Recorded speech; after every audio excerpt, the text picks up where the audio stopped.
چین نے Nanjing electronics research institute کی قیادت میں ایک distributed early warning big data platform تیار کیا ہے، اور یہ وہی جنگی میدان ہے جس میں آنے والے دور کا فیصلہ ہوگا، جہاں فائر پاور کم اور معلوماتی برتری زیادہ مؤثر ثابت ہوگی۔ پاکستان اپنے دشمنوں کے حملوں کی قبل از وقت شناخت اور رد عمل میں بہتر کارکردگی دکھا پائے تو یہ سیدھا پاکستان کی سیکیورٹی کے مفاد میں ہے۔ سعودی عرب پچھلے کئی سالوں سے جدید دفاعی صلاحیتیں حاصل کرنے میں دلچسپی رکھتا ہے، چاہے وہ جدید ایئر ڈیفنس شیلڈز ہوں یا سیٹلائٹ سپورٹ۔ السلام علیکم ناظرین، آج کی ویڈیو میں آپ کو بہت بڑی خبر سنانے جا رہی ہوں۔ امریکہ جس گولڈن ڈوم کے خواب کی منصوبہ بندی کر رہا تھا، چین نے خاموشی سے اس تصور کو عملی شکل دے دی ہے، اور سب سے بڑی بات یہ ہے کہ یہ فتح صرف چین کی نہیں بلکہ پاکستان کی بھی ہے۔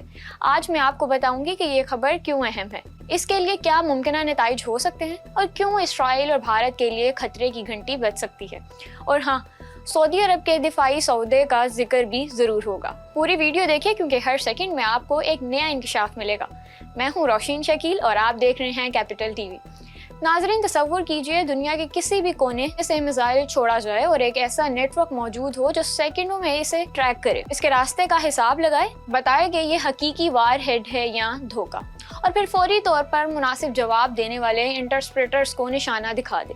یہ وہ چیز ہے جو ماضی میں صرف فلمی مناظر میں دکھتی تھی مگر اب حقیقت کے دروازے پر کھڑی ہے۔ چین نے نانجنگ الیکٹرانکس ریسرچ انسٹیٹیوٹ کی قیادت میں ایک distributed early warning big data platform تیار کیا ہے، ایک ایسا پلیٹ فارم جو بیک وقت 1000 تک آنے والے میزائلوں کو ریئل ٹائم میں ٹریک کر سکتا ہے۔ یہ محض ٹریکنگ نہیں، یہ شناخت، راستہ، رفتار اور وار ہیڈ کے وجود کا تعین بھی کر لیتا ہے۔ یہ بات اہم ہے کہ چین نے اس نظام کے لیے صرف ہتھیار نہیں بنائے بلکہ ایک مکمل ڈیٹا انٹیگریشن نیٹ ورک قائم کیا ہے۔ Satellite, radar, optical sensors, electronic intelligence systems, ان سب کا ڈیٹا یہ پلیٹ فارم یکجا کرتا ہے۔ جب معلومات متحد ہو جاتی ہیں تو مصنوعی ذہانت کی مدد سے فوراً فیصلے ممکن ہوتے ہیں، اور یہ وہی جنگی میدان ہے جس میں آنے والے دور کا فیصلہ ہوگا، جہاں فائر پاور کم اور معلوماتی برتری زیادہ مؤثر ثابت ہوگی۔ اب سوال یہ ہے، چین کی یہ کامیابی پاکستان کے لیے کیا معنی رکھتی ہے؟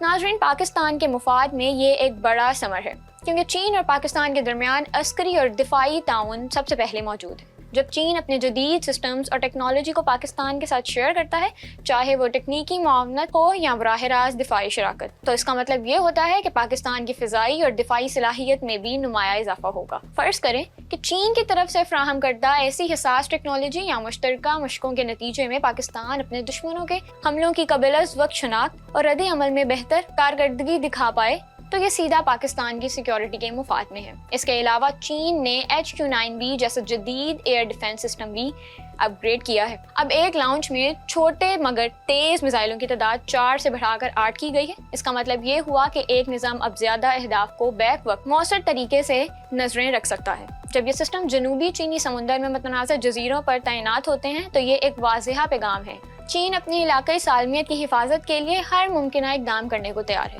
اسی طرح جب ایسی ٹیکنالوجی پاکستان کے دفاعی نیٹ ورک میں شامل ہو تو خطے میں عدم استحکام میں کمی اور دفاعی توازن میں تبدیلی آ سکتی ہے، جس کا براہ راست اثر بھارت اور اسرائیل جیسے حریفوں کے منصوبوں پر پڑتا ہے۔ اب بات کرتے ہیں اسرائیل اور بھارت کی تشویش کی۔ اسرائیل، جس کا دفاعی فخر آئرن ڈوم کی طرز پر مبنی نظام رہا ہے، اگر ایک عالمی سطح کا ڈیٹا انٹیگریٹڈ دفاعی نظام کسی ملک کے پاس ہو تو اس کے لیے مخصوص خطرات بڑھ جاتے ہیں۔ اسرائیل کے پاس محدود خطہ ہے، مگر اگر خطے کی طاقتیں یا پارٹنرز ایسی صلاحیت رکھیں جو ان کے میزائلوں اور حملوں کو پہلے سے ہی ٹریک کر کے ناکام بنا سکے تو اسرائیل کی جارحانہ توانائی محدود ہو سکتی ہے۔ اسی طرح بھارت کے HQ-9B کے لیے بھی اپ گریڈڈ رینج اور چین کے ڈیٹا سسٹم سے باہم مرطوب دفاعی نظام کا مطلب یہ ہے کہ بھارت کے سرحدی علاقے اور اس کے اندرونی اہداف خطرے کا شکار ہو سکتے ہیں۔ دور دراز علاقوں میں نصب موبائل لانچ اور 360 ڈگری ریڈار کے ساتھ ایک اچانک حملے کو فوری رد عمل کے ذریعے روکا جا سکتا ہے۔ یہاں پر ایک اور زاویہ سامنے آتا ہے۔ پاکستان اور سعودی عرب کی ڈیل۔ سعودی عرب پچھلے کئی سالوں سے جدید دفاعی صلاحیتیں حاصل کرنے میں دلچسپی رکھتا ہے، چاہے وہ جدید ایئر ڈیفنس شیلڈز ہوں یا سیٹلائٹ سپورٹ۔ چین کی جانب سے ایسی پروٹیکٹڈ اور ٹیکنالوجی کے فروغ یا شراکت داری کے مواقع سعودی عرب کے لیے بھی کھلے ہیں۔ سعودی عرب جو علاقائی طور پر خود کو مضبوط کرنا چاہتا ہے، ایسے معاہدے کر کے اپنی دفاعی حدود کو بڑھا سکتا ہے۔ اگر سعودی عرب چین کے ساتھ دفاعی معاہدے کرتا ہے تو اس کے اثرات مشرق وسطیٰ کے سیاسی، عسکری نقشے پر بھی محسوس ہوں گے۔ اس کا مطلب یہ ہوگا کہ سعودی عرب صرف ایک تیل پیدا کرنے والا ملک نہیں رہا، بلکہ ایک مضبوط دفاعی پارٹنر بھی بن سکتا ہے، جس کا اثر اسرائیل، ایران اور خطے کے دیگر عناصر پہ پڑے گا۔ لیکن ناظرین، یہ سب خبریں صرف اعداد و شمار اور ٹیکنالوجی کی تعریفیں نہیں ہیں، ان کے پیچھے بڑے سوالات چھپے ہیں۔ کس حد تک یہ ٹیکنالوجی اخلاقی اور قانونی حدود کے اندر استعمال ہوگی؟ چین کا موقف بالکل واضح ہے کہ جدید دفاعی اور ٹریکنگ ٹیکنالوجی صرف اور صرف قومی سلامتی اور عالمی امن کے لیے ہے۔ ایسی صلاحیتیں جو دنیا بھر کے اہداف کو ٹریک کر سکتی ہیں، دراصل غیر یقینی صورتحال کو کم کرتی ہیں اور شفافیت میں اضافہ کرتی ہیں، کیونکہ جب سب کچھ واضح ہو تو غیر ضروری تنازعات کے امکانات بھی گھٹ جاتے ہیں۔ اگر کسی ملک کے پاس یہ صلاحیت موجود ہو کہ وہ دوسرے ملک کے میزائل لانچ یا عسکری تیاری کو پہلے سے دیکھ لے، تو اس سے حملہ روکنے اور مذاکرات کے ذریعے مسائل حل کرنے کا موقع پیدا ہوتا ہے، نہ کہ بحران پیدا کرنے کا۔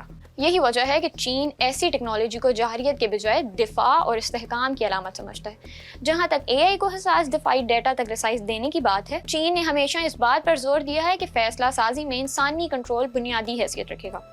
ٹیکنالوجی انسان کی معاون ہے، متبادل نہیں۔ چین کا اصول یہی ہے کہ جدید ٹیکنالوجی خود مختاری کے تحفظ، علاقائی استحکام اور عالمی امن کو مضبوط بنانے کے لیے استعمال کی جائے، نہ کہ کسی ملک کے خلاف جارحانہ عزائم کے لیے۔ مزید یہ کہ گولڈن ڈوم کی مثال دیکھ لیں، ٹرمپ نے اسے بڑے الفاظ میں پیش کیا، مگر حقیقت یہ ہے کہ اس کے سامنے بڑے فنی اور عالمی رکاوٹیں ہیں۔ امریکہ کا منصوبہ بھی تفصیلی ڈیزائن اور حقیقی مظاہرے کے مرحلے تک پہنچا نہیں۔ دوسری طرف چین نے کمپلیکس ڈیٹا انٹیگریشن کی طرف توجہ دی اور پروٹوٹائپ متعارف کروا دیا۔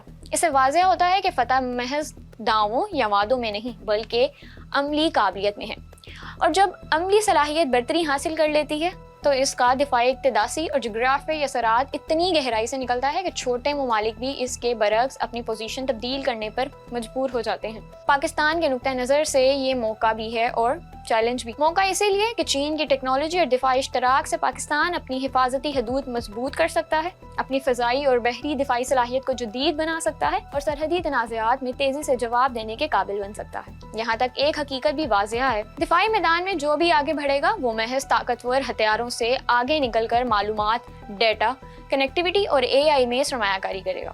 اسے سمجھیں، مستقبل کی جنگیں فائر پاور کی بنیاد پر نہیں، بلکہ معلومات کی بروقت مناسبت اور اس کے تجزیے کی بنیاد پر جیتی جائے گی۔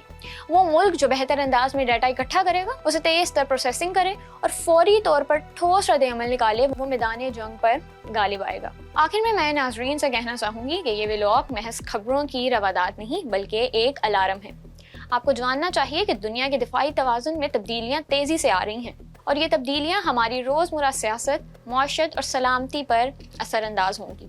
چین کی اس تکنیکی کامیابی کو صرف ایک ملک کی فتح سمجھنے کی غلطی نہ کریں۔ یہ ایک ایسی تبدیلی ہے جو مخلوط طور پر پاکستان اور محکوم خطوں کے لیے مفید بھی ثابت ہو سکتی ہے۔ بشرطیکہ ہمیں حکمت عملی کے ساتھ قدم اٹھانا چاہیے۔ اسرائیل اور بھارت کے لیے خبردار کرنے والی گھنٹی ہے، اور سعودی عرب جیسے ملکوں کے لیے یہ ایک نیا دفاعی موقع ہے۔ مگر سب سے اہم بات یہ ہے کہ یہ دور معلوماتی جنگ کا ہے، اور ہمیں اس کے لیے تیار رہنا ہوگا۔ اگر آپ کو یہ ویڈیو معلوماتی لگی ہو تو لائک کریں اور ہمارے چینل کو سبسکرائب کریں۔ اللہ حافظ۔